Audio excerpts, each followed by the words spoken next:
Hey everyone, and welcome to our Q&A presented by Just Love. I'm your host Paula Jane, and I'm talking to Judy Carroll. Judy is an internationally known author. Her books include The Zeta Message, Human by Day, Zeta by Night, and her most recent book, Extraterrestrial Presence on Earth, Lessons in History. Welcome, Judy. Hi Paula, hi everyone. In our last episode, Judy shared some of her experiences as a Or Kah. She spoke of how she remembered being held at a military base after the crash, and she has had visions of this experience in her current life. As a child, she was troubled by certain things that both her and her family couldn't understand, but since her awakening, it all makes sense. She has a couple of stories that she can share here. Okay, the first one, I can't remember this happening, but my parents told me about it when I was a very little child, I think probably a baby. My dad used to be into photography, and we had what they call a dark room under the house where he used to develop his own films. And of course, in the process of doing this, there were chemicals used, so he used to wear this white lab coat to protect his clothes. And apparently one day he came upstairs in this white lab coat, and I started screaming my head off, absolutely terrified of him. As soon as he took the coat off, it was fine. And this really upset my dad because he loved his little daughter and had no idea what was going on. Yeah. And I realise now, I think it took me back to being with the military after the crash of our disc, because back then they used to wear those white lab coats in the medical facilities at the bases over in America. The other weird thing that happened was I would have been probably about 7 or 8 at the time, and I'd collected my weekly pocket money and put it together to donate it to the Children's Hospital. And my parents had a friend who was a nurse there, and so she invited me, to thank me for doing this. She invited me along to a little Christmas celebration that they were having in early December. For some reason, the thought of going to this hospital started absolutely freaking me out, and there was no way I wanted to go. The only way my parents could get me to go along with it was to dress me in my school uniform. It was something to do with having this uniform on that made me feel safe. Yeah. And again, no one officer could work out what was going on until many, many years later, when I remembered being taken to the military base and having my ET flight suit, my uniform, stripped off me. And it was a most awful sensation, made me feel really scared and vulnerable. Yeah. And going back to this hospital as a child in this life was the first time that I'd been taken back to a medical facility after the crash. And so the uniform gave me a sense of safety. Yeah. So it's visions and also feelings that you've had in this life. Yeah. Well, in our last episode, we also spoke about how the human body and the Zeta body are similar. What I wanted to highlight here is that there are other similarities as well. For example, when Judy, a Or Kah, was being held at the military base after the crash, she was being confronted daily with fear and hostility. She was trying desperately to communicate with words to the best of her ability, but because they don't communicate with words, the Zetas communicate telepathically. It wasn't easy for her, it was a real challenge. She courageously took it in her stride and continued to try and communicate, all the while assessing the behaviour of the human beings so that she could report back and continue with her mission. Zetas are similar to us in that when a Or Kah was in that situation, continually confronted by fear and hostility, her fight and flight was activated, just as ours is when we are experiencing fear. So even though she did her absolute best, she was up against her fear as well. Keep in mind that Zetas are humans just as we are, more evolved than we are, but humans just the same, and have feelings just as we do. Even though Elle emitted softness and love because that is who she was also inhibited by her fear as she was in fight or flight. And as we know, when you're in flight or fight, all of your body systems are compromised, including the ability to think clearly. Do you think that this is why you can't remember a lot of what happened? I know you remember some things, and more memories show up in your life as you get older. I guess it's all about divine timing. Yes, for sure. I'd like our listeners to just stop for a moment and think about how they'd feel being held that way by the authorities of another planet, who you know are very military-minded and fear-oriented, who don't even get on with others on their own planet who look or think a bit differently, let alone someone who looks as different as you do. And to add to that, you're telepathic enough to pick up on what they're thinking about you, what a horrible, ugly monster you are, and that they're not going to let you escape alive. Really, all I could do was make the best of a bad situation and try to establish some sort of communication. It wasn't a pleasant situation to be in. It caused a lot of anxiety to be brought into the present life. In fact, all of us did. We all brought in a lot of anxiety, the whole crew. Well, taking into consideration that Or Kah is from a higher dimension with advanced technology, how did your ship come to crash? What are your thoughts on this? As I'm always going on about, everything is multi-dimensional, and in the greater reality there are no accidents. So several layers of reality are involved here. On the lower level, yes, it was an accident in that something interfered with our energy system, causing us to lose control and crash, which impacted on all of us. On a higher level of reality, we allowed this to happen, as it was the best way for us to provide proof to Earth plane humanity that there really are other sentient human-type beings out there in the cosmos.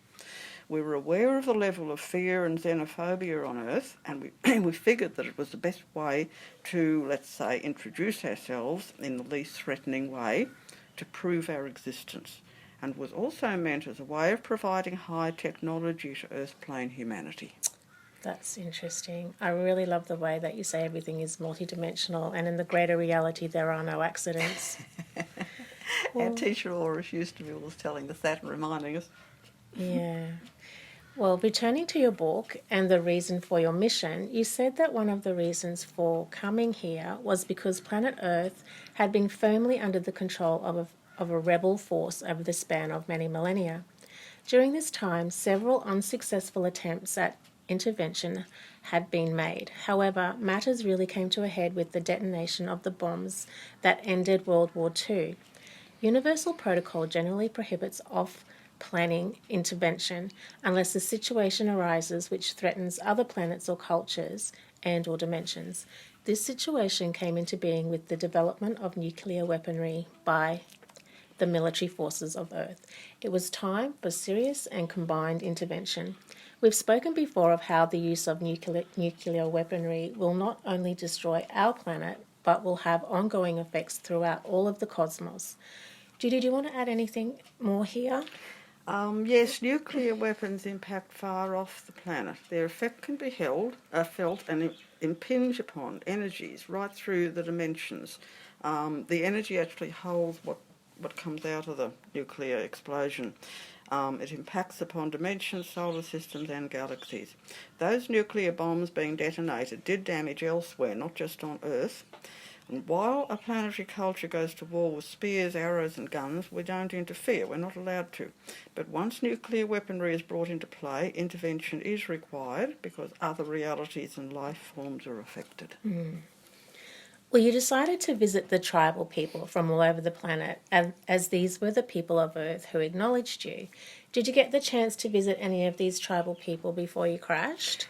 Yes, actually we visited some Native American tribes, which was really interesting because their elders had met us when they were children, and some of those elders remembered our former visit when they'd been young people.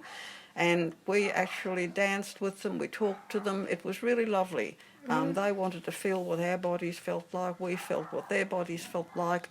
And my sibling, Or Kah, was a blue-grey Arcturian, and he could retract his thumb. So he could either be a four-fingered grey or a three-fingered grey. And he demonstrated this to the tribal people, which really amused me. I couldn't do it, but he could. He took after the Arcturian side more, and I took after the Zeta side more. So I couldn't retract my thumb.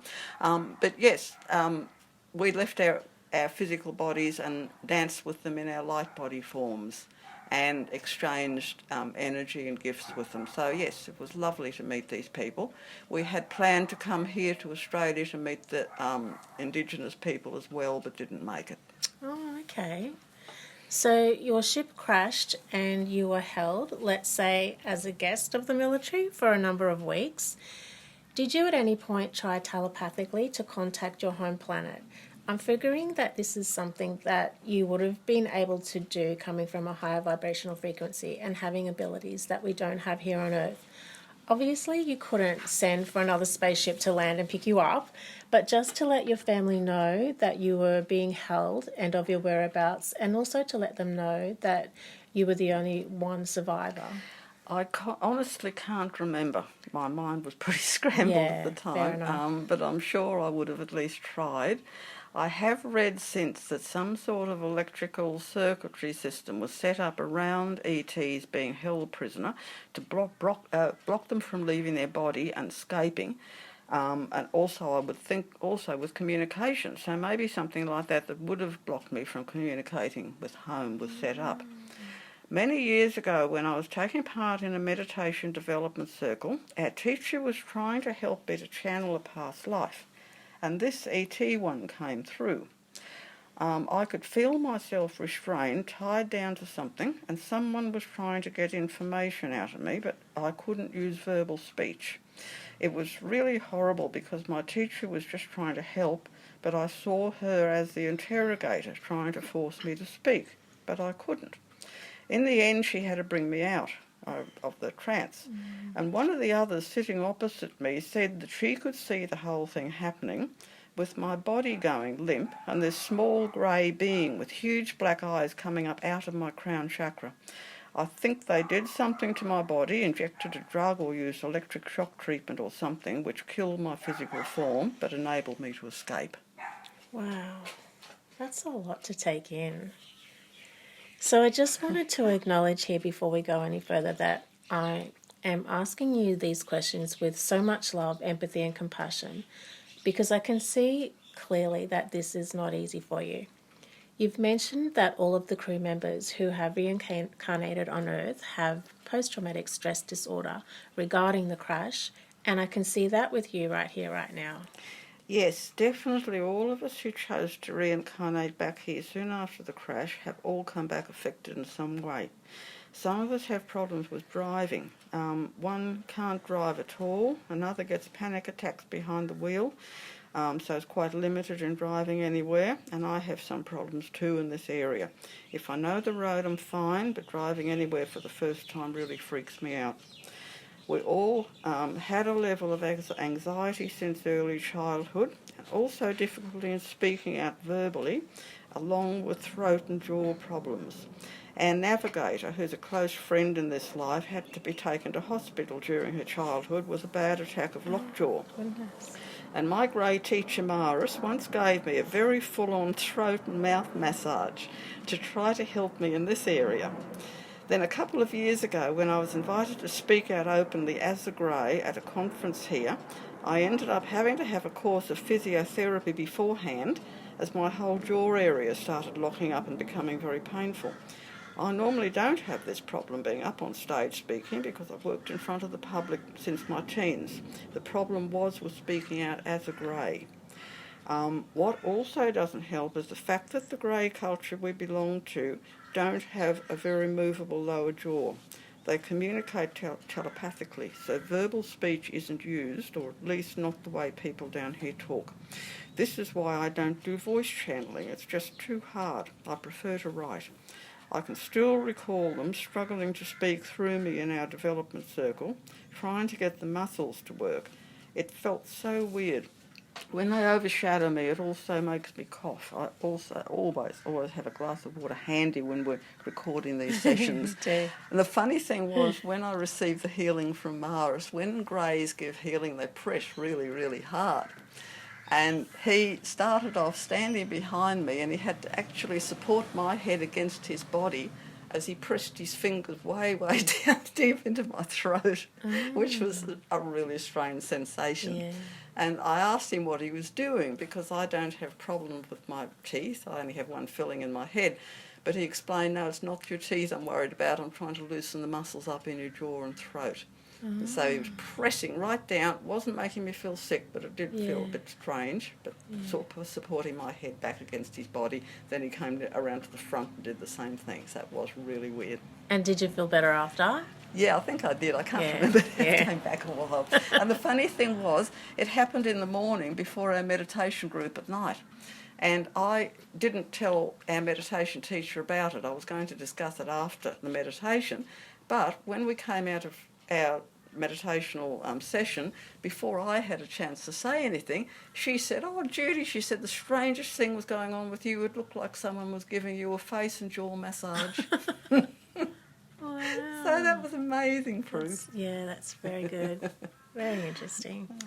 So how many spaceships were on the mission with you, and did all of the ships crash? Yeah, there were 3 and 2 crashed. My sibling was piloting the second ship, so it was quite a family affair.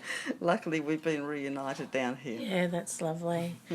In our last Q&A, you told us that you were the first one to wake up down here.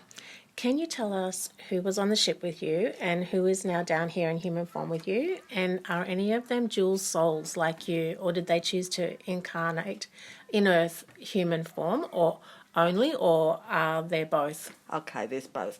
Okay. There were 5 on our ship: commander, second in command, navigator, liaison officer and a biologist. Of our group here, yes, I was the first one to wake up and remember, and I recall Maris telling me many years ago that I was putting out a telepathic signal which would have the effect of drawing the others to me, and it was my job to awaken them. And this has certainly happened. Some are able to recall more than others, but we all still work closely together as a team, each playing their assigned role. And there's no way we could do this work alone and without each other's support and encouragement. Because we can all clearly see how Earth-plane humanity has been brainwashed and controlled for so long, and how it's still happening. Several of us have conscious memories of going up on the ships at night to carry out our work, and often when we compare notes the next morning, we get validation. We all share an unquenchable desire to help to awaken humanity, and we've all been aware in varying degrees since childhood of why we're here and the mission that's being carried out. Wow. This is also fascinating, and also good that you're able to be down here now in Earth human form, which makes it so much easier to get your message across. So thanks for sharing this with us, Judy. Just to remind our listeners, Judy's books are available through Amazon and Kindle, or you can go directly through Judy's website, which is included in the link below. And if you like this video, please share with your family and friends and subscribe to this channel. Again, thanks, Judy, and we look forward to our next Q&A session. Bye for now.